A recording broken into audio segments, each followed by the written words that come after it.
Bonjour, aujourd'hui je suis avec Mima et avec Loli for the Win et nous allons parler de Vocaloid. Bienvenue dans Extra Life.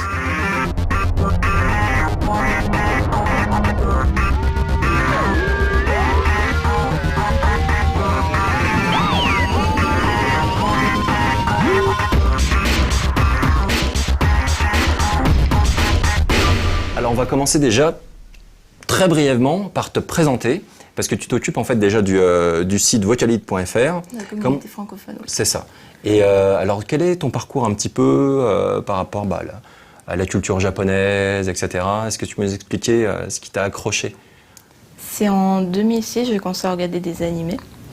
J'étais assez jeune et en fait je suis tombée sur un forum d'une série où j'ai commencé à connaître beaucoup de personnes et au final j'ai commencé à aller sur d'autres forums. C'était quelle série? C'est la mélancolie de Haruhi Suzumiya. D'accord. Et ensuite, je me suis dit... en fait, je suis tombée sur plusieurs vidéos de Vocaloid.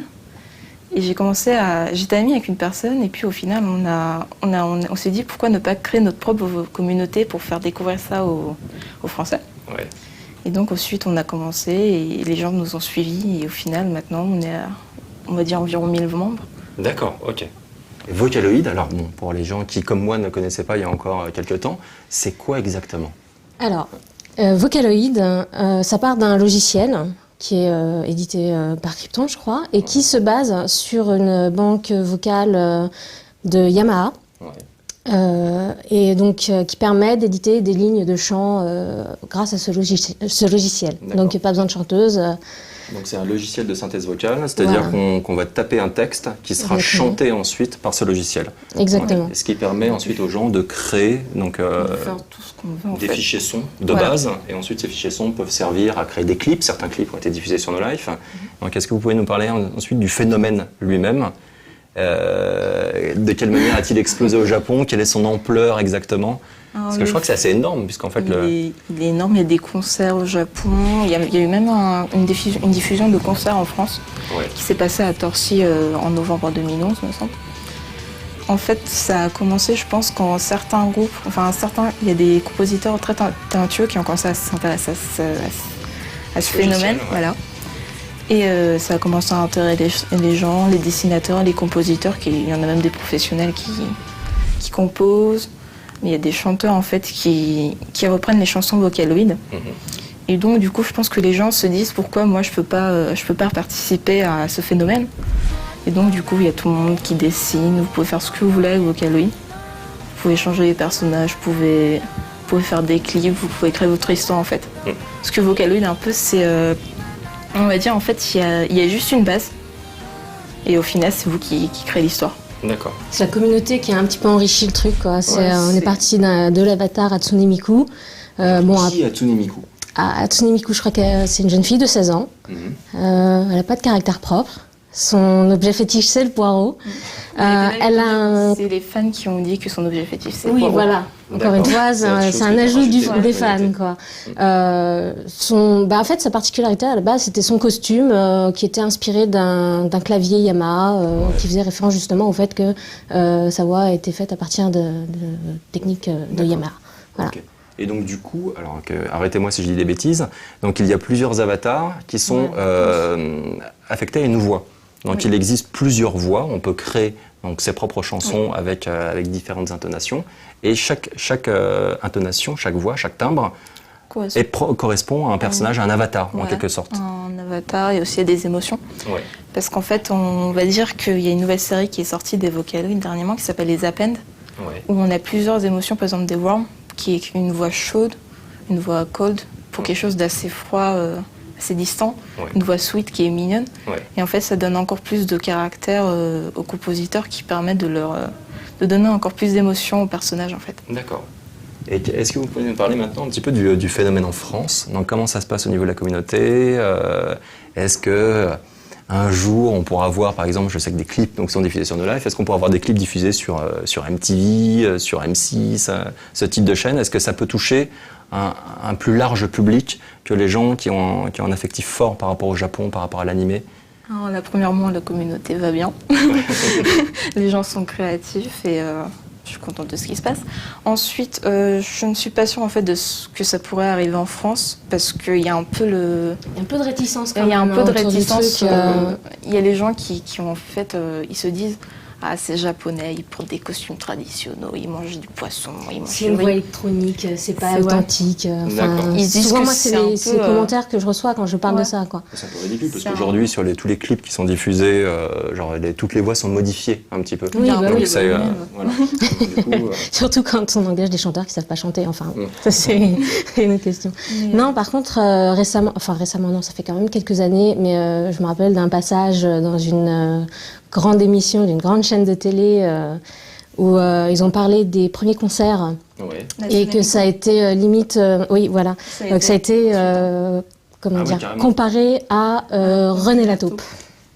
Ok. Alors sur le coup, il y a plein de fans qui étaient vraiment énervés. Il y a les fans du monde entier ça a été diffusé sur YouTube, tout le monde a été en furie, ça a été traduit dans énormément de langues. Ah oui, et même, je crois qu'il y en a eu au Japon qui ont très très mal réagi aussi au truc, quoi. Donc forcément, il y avait cette résistance-là, quoi. Donc, Vous avez apporté plein de petites choses. Est-ce que vous pouvez me montrer un petit peu? Parce que du coup, le Vocaloid a été également, surtout je crois l'avatar a été utilisé pour Project Diva, donc pour des jeux vidéo. Donc on va les montrer un petit peu. Et alors c'est quoi exactement Project Diva? Tu peux nous en parler? Je crois que vous êtes toutes les deux très fans. Ouais, alors moi c'est grâce à ouais, c'est grâce à ce jeu que j'ai découvert Hatsune Miku.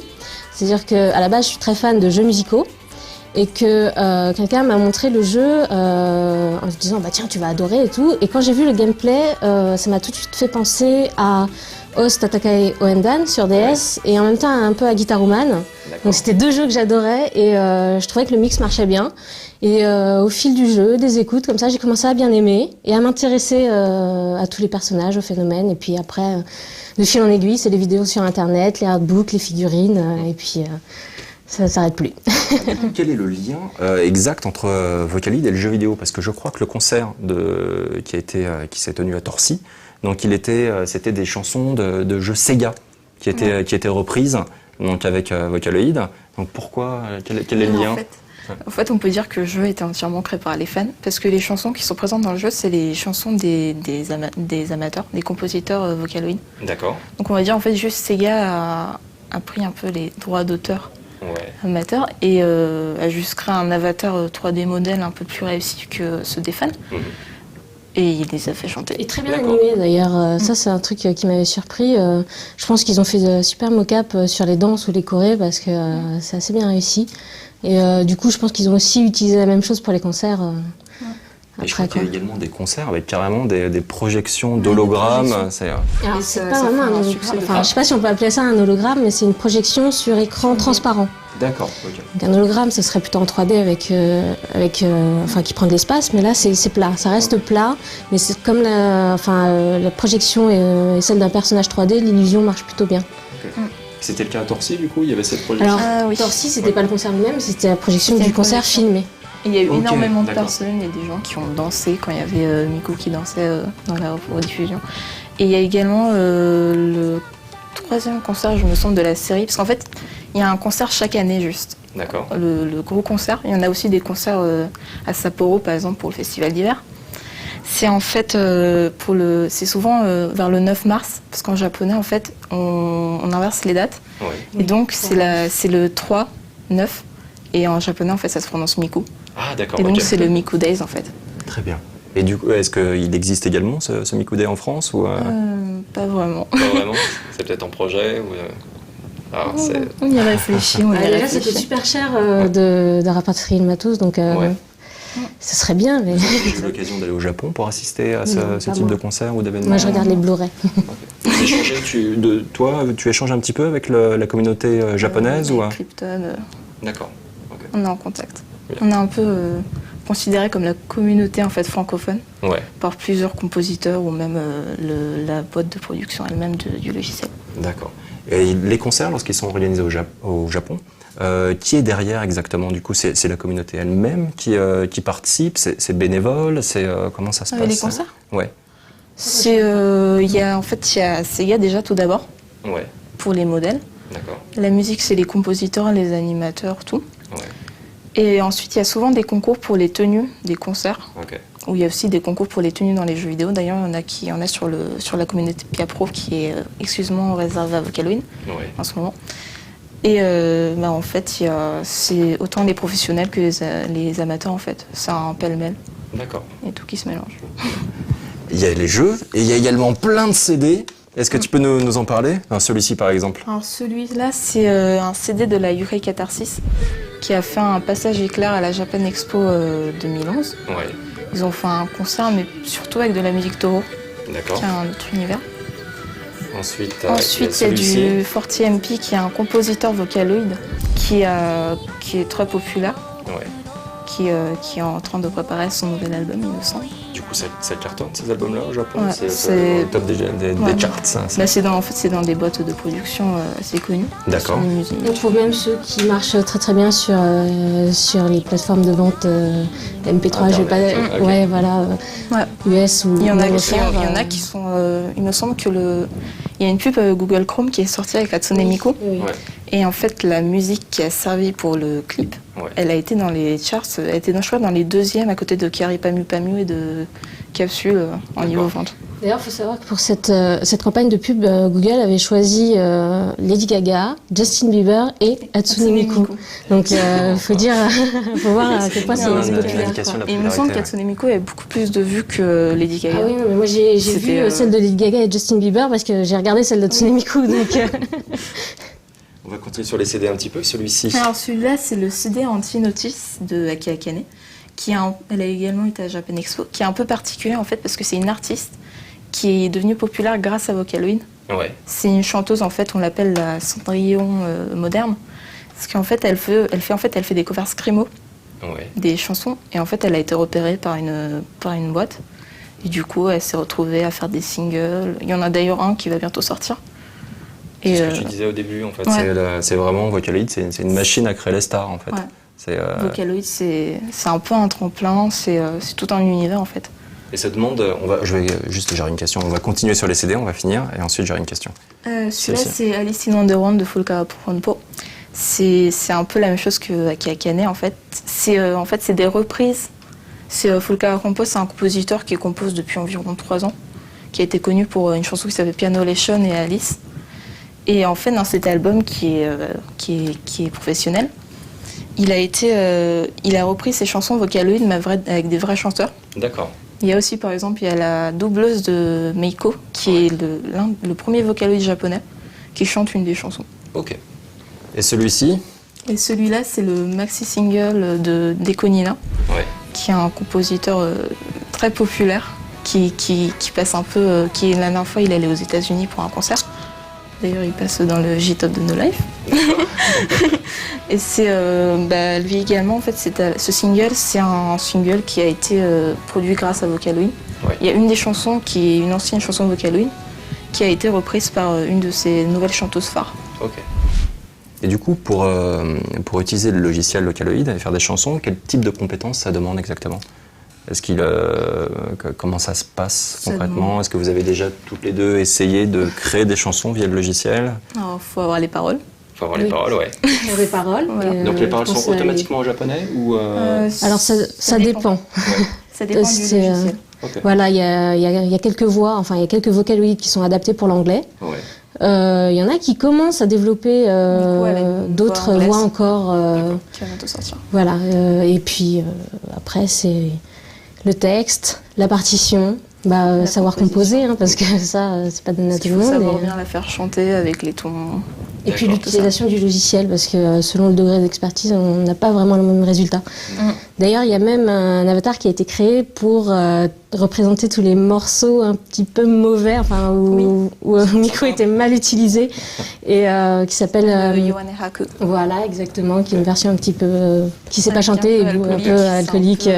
L'avatar qui a pas réussi sa carrière et qui se retrouve dans les bars, en fait. Ok. Est-ce que des albums français sont sortis, entre guillemets, sous Vocaloid? Ou est-ce que c'est que des albums japonais? Il n'y a pas des albums, il y a des chansons. Il y a des chansons. Il y a de la Marseillaise qui a été faite en Vocaloid. D'accord. Ok. Est-ce que la communauté, du coup, sur vocaloid.fr, crée également des chansons? Est-ce qu'on peut télécharger des chansons? Comment ça se passe? En fait, il y a pas mal de personnes qui composent, en fait, qui créent leur propre Vocaloid, qui s'appelle un Otao. Parce qu'il y a un logiciel, on va dire, une version gratuite du logiciel qui a été créé, qui s'appelle Otao, où tu peux en fait créer ta banque de voix. Et tu peux ainsi créer ton avatar à toi et le faire chanter. Et il y a énormément de ces avatars-là qui sont dans la communauté française. Et du coup, il y a également un membre qui a fait une banque de voix française. Oui. Donc ça a pris énormément de temps pour chaque syllabe, voilà. Et du coup, il est en train de composer une chanson en français, qui rend vachement bien. Et donc du coup, vous avez beaucoup de chansons qui existent. Est-ce qu'il y a une sorte de top, genre top 10 des meilleures chansons Vocaloid créées par la communauté française, ce genre de choses il y a les nouveautés qui sont discutées, mais pas trop de top. D'accord, ok. Ça pourrait être intéressant à voir peut-être sur le site prochainement. Ouais, sinon, il y a les tops Nico Nico Doga. Oui. Ouais.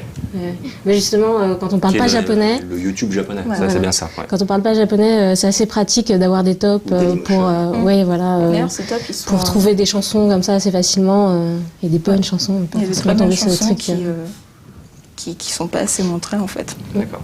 Et je vois également, mis à part les CD, tu as également... Un DVD. Ah d'accord. Et des livres. Alors les livres, je comprends pas du coup. Alors en fait, les livres, il y a des artbooks du jeu Project Diva. D'accord, ok. On va le montrer. Hop. Qui s'appelle le Project Diva Masterbook. Qui en fait, qui regroupe toutes les chansons, tous les costumes du jeu. Ok. Et les paroles, enfin les commentaires des compositeurs sur les chansons. D'accord. Donc très complet. Ouais. Puis pour revenir aussi sur le phénomène des fans et tout, il y a aussi beaucoup de fan art, et de très très beaux, et qu'on peut trouver aussi dans des artbooks réunis. Puis il y a aussi l'artiste qui est à la base du personnage. Donc les livres, c'est des avatars, donc du character design, et également les paroles des chansons et des commentaires aussi de temps en temps. D'accord. Et donc voilà. Et celui-ci c'est un doujin, c'est un manga amateur, on va dire, pour les gens qui ne connaissent pas le terme.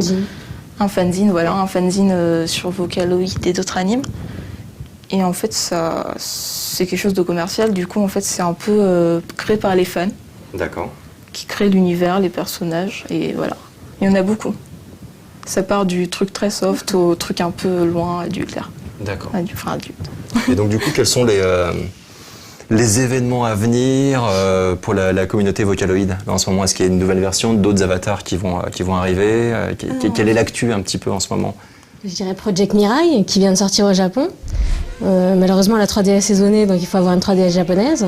C'est sur 3DS. Ouais. C'est un jeu un peu à la Project Diva Alors, pas du tout le même gameplay, mais ça reste un jeu musical.